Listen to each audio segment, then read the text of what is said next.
then it's a lot easier to pick up where you left off and go back in and know where you're working from.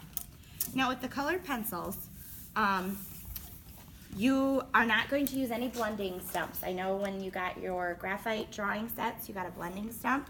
Some people do use blending stumps with colored pencil. I'm going to teach you 2 different colored pencil techniques. Today, we're just using pencil control. We're using the tone of the paper as one of the values that you are trying to create. And so to do any shadows, your best bet is to work in small circles, very lightly. And I apologize if I get quiet. There's a bunch of brain research that'll tell you why I can't talk and draw at the same time. So you start very lightly. Working in circles is your best bet because if you work in lines, it's going to be hard to get rid of that line pattern later on. Even if you go the other way, it's just going to end up looking like a plaid marshmallow bird, which may be something you want to explore later. But for this purpose, I highly recommend smaller circles. And then as we get towards the bottom, and I want to make it darker, you don't have to do this.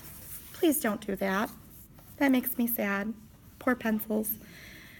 To get darker values, you can give it a little bit more pressure. You don't have to push hard. These pencils are very soft, so as you go round and round, the heat from the friction will actually soften the lead, and it'll start to apply more pigment as you're going.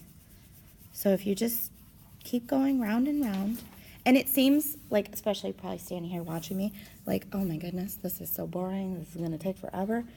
It's so relaxing to just sit here and color. And especially if you have that map ahead of time, so that when you go in to do values, you're really almost just coloring in the lines.